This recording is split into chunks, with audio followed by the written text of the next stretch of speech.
I don't really know what comes next. I'm just Queer Centric is a platform for voices in the margins. It's a place where we can talk about anything because the art of conversation is missing, and I want it to be a place where we sit down and we talk about important subjects that affect all of us that are in the community. And it just so happens to be I'm a big old weirdo. I just want to do it all because here's the big secret that everybody knows and no one really talks about. You live one time. And I don't care if you're 20 or 112. If you want to do something, do it. Because it's never going to be a better time than right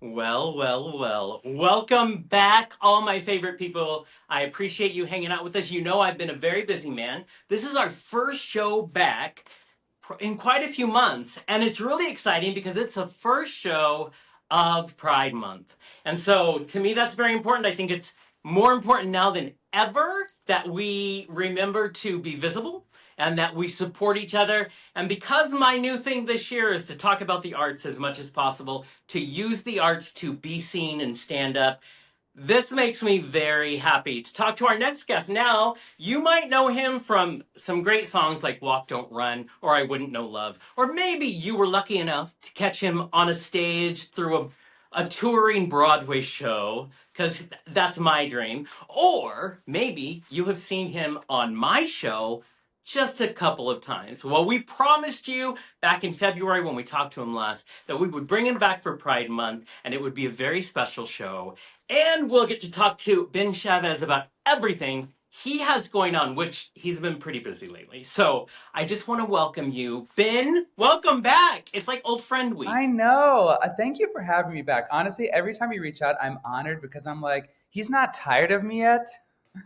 No, I still follow you, and then because I need inspiration, I'll follow you and Walker, your husband, and I'm just like, gives me inspiration, gives me hope in the world. But you are also doing everything. Like just this last Christmas, you were doing a lot of shows, writing and singing some new music. You don't stop. I am basically. Definitely somebody that cannot sit still, and I think that's why I do what I do. I have to confess that for a short period of time, I tried doing a 9-to-5 thing. I'm gonna just go on a tangent right now. I come from a family entirely comprised of teachers. Everyone in my family is a teacher. And after I got off the road and was trying to settle down and we got married, I said, well, maybe it's time for me to try my hand at being a full-time teacher in a school. And I did. I taught in an elementary school and I taught music. It was a very short-lived career. Not only because the 9-to-5 thing was not for me, I think I developed a great sense of respect for teachers who teach in that environment because I couldn't do it. I think kids are so sweet and adorable. Right. But I really do give a shout out to teachers because it was not for me. It takes a really strong person to do that job. And to do it 5 days a week. From 9 to 5. It is much respect to the teachers. I love, like, those kids are never going to forget that little period of time that you were their music teacher. I mean, that's crazy. But when you're an actor, when you're a performer, when you're a singer, like that song about singers, you work late. So I mean, it's a hard culture to switch. And then I realized once I got out of that phase that I actually do quite a bit of teaching in my arts career, to my voice students. I music direct young people a lot. So I'm around the next generation of artists a whole lot, which gives me. I love that. Yeah, which is very important. And I want to have you catch us up. There's been a lot going on for you, like getting you scheduled because you were opening shows, and that's so exciting. Yeah. So, and I know there was a fun award recently. So why don't you catch us up on what life has been like over the last 6 months? So right now I'm on my dinner break right now. In between a 2-show day, I'm doing In the Heights, the musical, which is one of my favorites, one of my absolute favorites. I actually think, and the viewers may hate on me for this, but between In the Heights and Hamilton, I think In the Heights takes the cake for me. I mean, it was one of Lynn's first huge works. It's really what rose him to fame. The piece has so much heart. Particularly for those who identify as Latinx, like it's such a big storytelling piece for the community, and also for New Yorkers. If you've ever lived in New York, or if you're from New York, you get this piece. And so I'm both of those things. I mean, I am a Latino man, and I was born and raised in and outside of New York City. So this show resonates so hard with me. Well, and you aren't the only person who's come to me. Like, I love both shows. Like, amazing. But you're not the first person who's come and said, you know what, that's the one. That is the stronger piece. I resonate with it. And I love it. He's so amazing, but I do. I love watching Hamilton. I've seen it 800 times. Right. But there is something gritty and meaty about In the Heights. I think that's what it is. It's gritty and it's just real. Like the audience reacts so like palpably, like when a fight happens, they're like, it's like they're watching a telenovela, live in front. Right. It's so real. So right now I'm doing that. We've got our closing performance tomorrow. It's at Theater Under the Stars, which has become my home theater. It's my third show I've done there. And, we have a lot of artists from New York. So it's special to have them here working with us in Houston. And so that's what I'm doing at the moment. And then, as you mentioned, just a few months ago, I was honored with this incredible award through an organization called Performing Arts Houston, Houston has a lot of big, heavy hitter performing arts organizations. We have the Houston Ballet, the Houston Symphony, the Houston Grand Opera. We have Theater Under the Stars. We have the Alley Theater, among others. But Performing Arts Houston is an organization in town that really caters to a little bit of everyone's tastes. So they host orchestral performances, jazz artists, dance performances, and they're really big about reaching out into the outskirts, the outer lying suburbs where people may not come downtown to see theater, but this organization reaches out to those folks and says, hey, this is for you too. This is not just for the city folks. This is for the people who live an hour outside of the city, in more rural territory. Please come and see this kind of stuff. Yeah. Well, it's amazing, especially now as we look at things. I think the arts are so important. The arts are the one place we have common humanity. I do really believe, because we're letting what's being told to us sink in, and I think that's the power of art. And especially now, National Endowment for the Arts is looking to be defunded in the 2026 budget. So I think it's important now that we get out and we make sure the things that we love, we're supporting them. Yeah. You know what I mean? And the great thing about art too is like it can never be suppressed. It can never be silenced. No matter, how the laws change or how people in positions of power try to limit the scope of art, we're just never going to stop. So because like you said, you can't sit still. Yeah. It's in you. It demands to be expressed. Yeah, it's healing. I mean, it helps us to come to terms with who we are as a human, as a humankind, and just as people who share this space together. So I got this award that they give to 3 local artists every year, and it's called the New Now Award. And they want to feature what's new and what's now. And you can be an artist in any aspect of the arts field. And so there's choreographers that submit, composers, you name it. They get submissions from all kinds of artists. And so this year I was one of 3 who won this award. One of the artists was a hip hop choreographer. One was a jazz composer. And I offered up some of my original music with a storytelling element of it. So we each got a 30-minute slot at this gorgeous theater downtown. And I wrote 7 new songs that are part of a larger collection, which is called Last Day County Fair. And it's a story I've been sitting on for probably like 2 years now. And when I submitted for this award, I didn't really have it written, but I said, well, here's an idea that I want to do. And I made it seem like I had this whole thing mapped out and ready. And they called me and they were like, hey, you won the award. And I remember being like, oh shoot, now I have to write the piece. Exactly. So it's good for me to, I'm somebody who works well with a deadline, because if you don't give me a deadline, I'll never get the thing done. Right? So it was like, Yeah. you're performing your piece on these 2 nights and it needs to be done. So I finally got to dig deep and write this piece I've been thinking about for a couple of years, and it went super. Well, does it ever, and I don't know if it's good or bad for an artist to let, but does it resonate with you that you won this? 3 people were given this award. It is not like they only had 5 go for it, right? What an accomplishment that is, and what a nod to your talent for sure. Does that ever, how do you like balance that in your head? It was really shocking to me. Because like you said, there was a huge pool of applicants. To know that people read through my work and looked through my samples and decided this is what this community needs to see this season, it was an honor. And it's those not little, but it's those life moments that can alter the whole course of your career. And I feel like that has happened with this award. I mean, thousands of people in town got to see my work, and the mission of it all was to really cater towards those queer kids who feel othered and are struggling to find their place, and also those parents who are struggling to come to terms with their children's queerness, and those who choose to fight the good fight and love them regardless. Yes, which is, and that's the thing about art, that can encourage those. It's not smacking you in the face, but it's encouraging that type of relationship.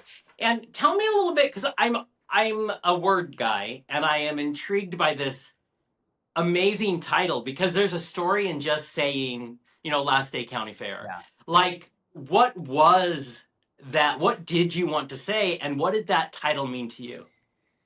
Yeah. So I think maybe you can resonate with this, and I'm sure lots of people in the queer community can. Oftentimes it feels like when we're coming to terms with our identities, there's almost like a ticking time bomb to it. Like there's the one part of it where it's like a lot of people don't know about it yet, and someone's going to find out, and then it's going to spread like wildfire, and then my life will be ruined, Right. And there's also the ticking time bomb of once you do really open up and put yourself out there, how will people react? And life is short. And so what if my relationship with my parent never gets to where I want it to be? So we have those limitations on our lives. And so the title is rooted in the clock that is on our lives and just on our whole coming out journey. And it's inspired by a lot of personal experiences that I've had, but a lot of that my husband has had as well. My husband Walker is from a small rural town in Mississippi where there are really no queer people. I mean, at least not many out queer people. Right. And I've been inspired by him. I've written so many pieces about him because he's just so inspiring to me, as you know. Yes, very. And just coming from where he comes from and having really no role models, no one to look up to, but coming to terms with his identity and putting himself out there and making it through the rain. Those Barry Manilow lyrics, I made it through the rain. I kept myself protected. I changed my point of view. And so in this story, it's about a young artist who lives in a kind of rural community, who he is the annual performer at their county fair. And the community absolutely loves him. They love his music. He sounds like Jerry Lee Lewis. And then his 2 biggest fans are his parents. They got him started in lessons. But when he comes out as queer, how does that change how he's perceived in the community? And we learn in the story that the parents decide not to come to his shows anymore. And so the audience is on this journey, and the piece is set like we're on the county fair stage. And so there's kind of like that realistic element of, welcome to the county fair. You people in the audience, you're now part of this. But also this element of, the characters are speaking to the audience, kind of saying, what would you do? It's didactic in that way. It's kind of Brechtian. And so throughout the piece, we are on the edge of our seats wondering when and if the parents will come to this character's show.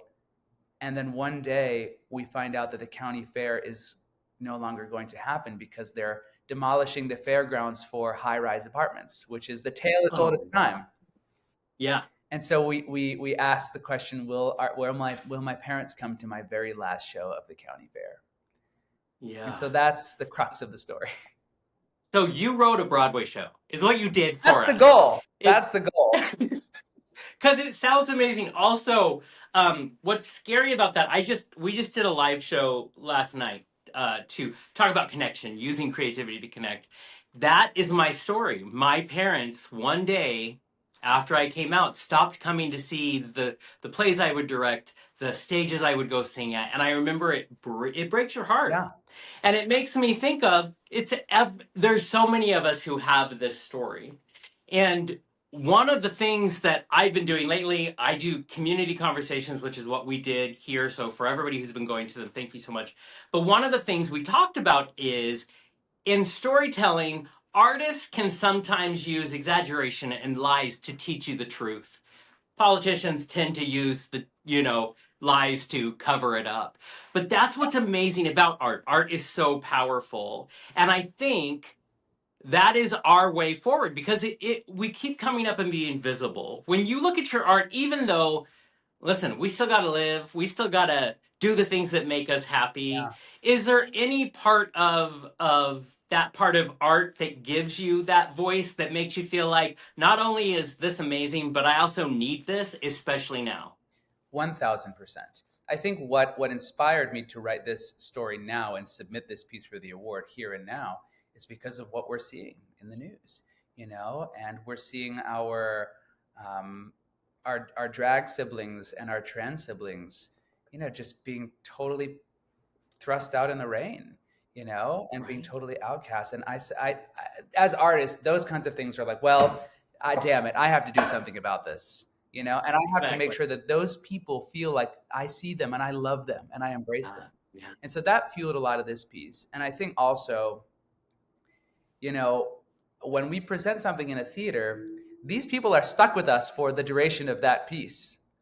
Yeah. And it's our opportunity to push the boundaries and really encourage people to open their hearts and their minds. Yeah. And in this piece in particular, I put the audience in an uncomfortable place, especially those who are parents, because we depict a set of parents treating their child in pretty awful ways, in hopes that those parents will be like, oh God, I could never do that to my child. And, if they have a queer child at home, maybe they call them up after the show or go home and just hug them and say, I just saw this piece that changed my life. And I see it now. I see it now. Yes. Yes. Now, this piece that you did for the New Now, is it going to be something that other people can see in the future? Can we witness this piece of art? There are two elements that are coming up in the future. Firstly, I'm going to record this piece as an album, and sort of like how Alanis Morissette's Jagged Little Pill songs, they had a life of their own before they ever became a Broadway musical.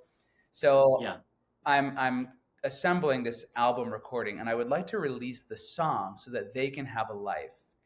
And then that will be followed up by the full-length stage piece. And we see how the songs belong in the story.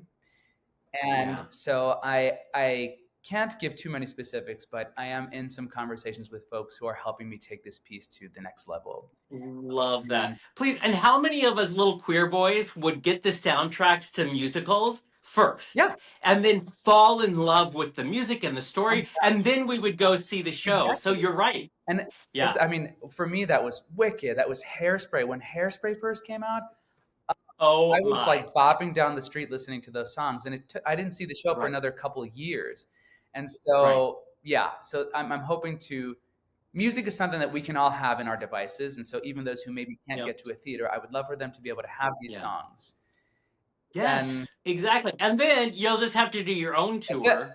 and just take it everywhere. Can I tell you, it's funny because especially after I've talked to someone like 3 or 4 times, I think this is your fourth time with me, and I am just as honored that you would be like, sure, I guess I'll come on again. But I want to, I don't want to, we tear each other down all the time in our society. I get so excited. When we were talking about getting you on the show, and you were like, I'm opening these shows, and I get so excited because there's a piece of me and a lot of our watchers who feel like that's a cool guy and we know him. So we're going to cheer for this guy because you're speaking, when you tell a story, and a lot of your songs really are this great storytelling mechanism, right? You're really good at weaving in the music and telling a story with your music. That's the exciting part. That is where we get to live even beyond who you are right now. It lives above you. It lives and goes on. And we need more of those stories so we can keep living on. You know what I mean? Songs are timeless, Jonny. And I have said this to you before, and it's very clear in the art that I create that I'm an old soul. And when you look at my Spotify playlist, it is mostly songs that came out before like 1980. It's stories that were told so truthfully with such sincerity and honesty that have lived on throughout all these years, you know? And for many of us who write poetry, or we write songs, or we write plays, it's our way of working out our stuff. Yeah. You know what I mean? So if this has you, it has someone else. Yeah.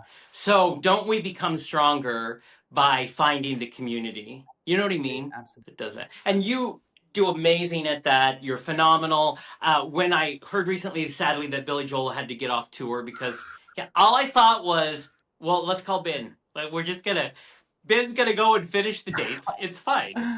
I had people reach out to me when that announcement came out, and they were like, "Hey, Boo, are you okay?" And I'm like, "Yeah, thank you for knowing me. Thank you for knowing that I needed some community." Yeah, that was really hard for me. He's my number one.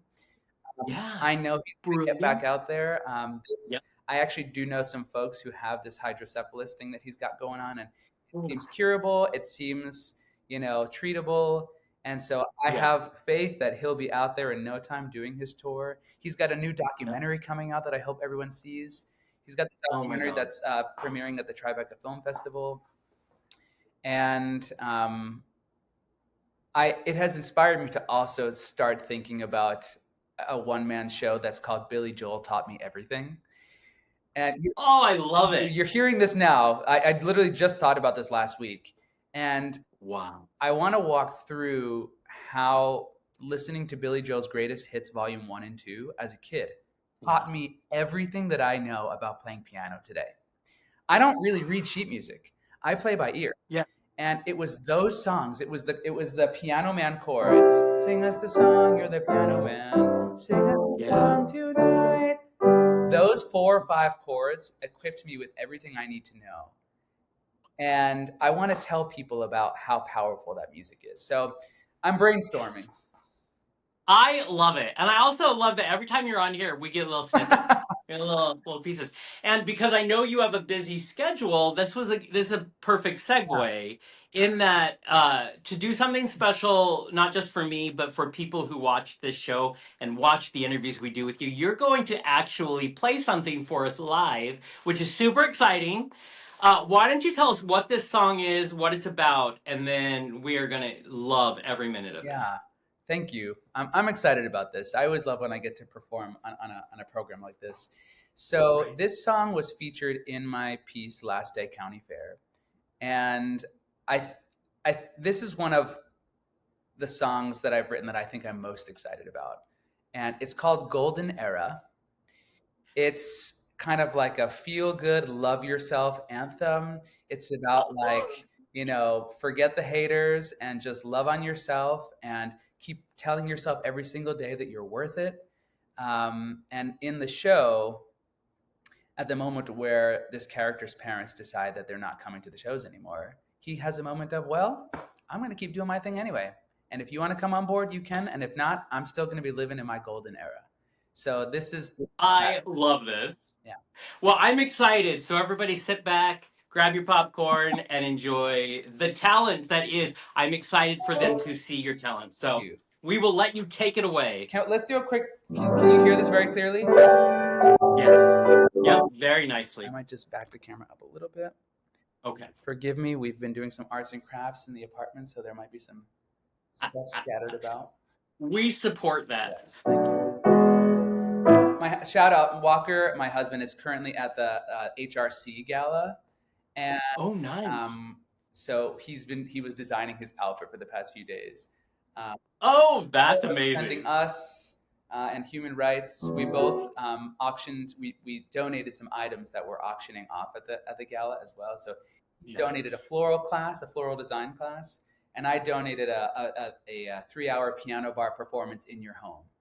So if you're... That's amazing. Yeah, if you're supporting HRC, you can bid on some of our items too. I love that. Yeah. So this is Golden Era.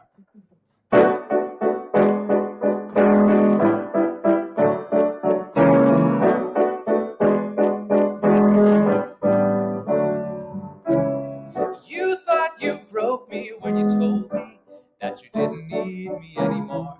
You left me out there to dry. I took a look in the mirror when you walked out the door.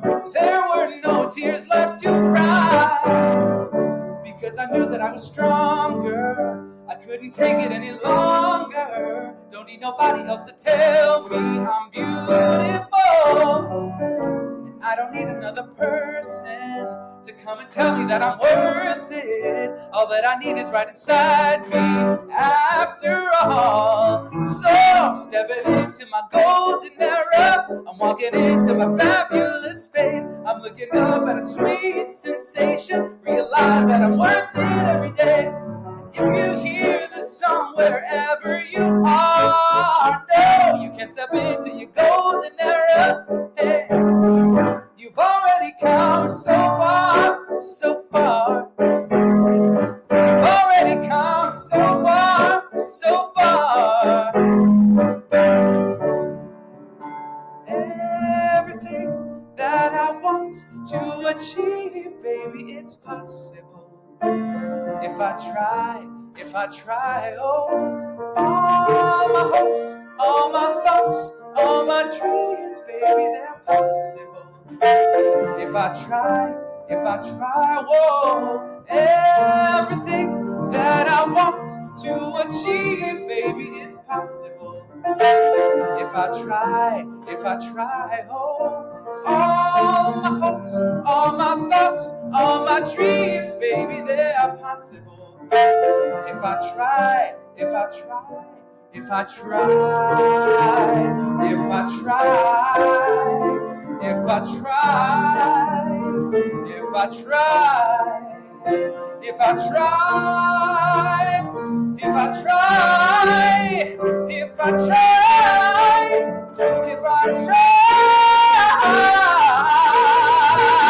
oh, stepping into my golden era, walking into my fabulous space. I'm looking up at a sweet sensation, realize that I'm worth it every day. And if you hear this song wherever you are, no, you can't step into your golden era. Hey, you've already come so far, so far. You've already come so far, so far. You've already come so far, so far. You've already come so far, so far. You've already come so far. Whoa. Woo, that is so good. Listen, everybody needs to claim your golden era. Yes. Just claim it right now. Especially as we head into Pride Month.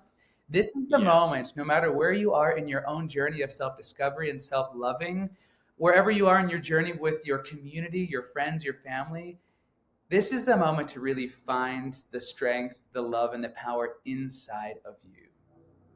Exactly. And that song says it all. Yeah. right there. So, Ben, why don't you tell our people again what your website is, where they can find you on Instagram? Yes. You can go to www.benchavezmusic.com. My Instagram handle is, I just simplified it for folks so they can remember. It's just at Ben Chavez Music on Instagram. So please follow me. I go live sometimes. Check out the website. And the best thing you can do for a budding artist in the recorded music world is to listen to the songs on Spotify and Apple Music and add the songs to your favorite playlist. If you have like a cleaning the house, cooking playlist, something that will play the song over and over again, pop it on a playlist of yours. Exactly. And remember, we are all about supporting the indie artists, the creative people out there who need to be visible and need to be seen. Because if you were at my live show the other day, what did we talk about? You don't have to be the one in front if you're shy, but it's important that we support the ones who are. Amen. So, Ben, I love that I'm going to call you my friend, and I'm so proud to call you my friend. And you're doing amazing things. And I'm going to bug you again in the future and have you back again. Anytime. I love it. Well, have so much fun doing the show tonight. And thank you for being here with us. Thanks, Johnny. And thanks, listeners and viewers. We love you. Definitely. Okay, guys, we'll see you next time.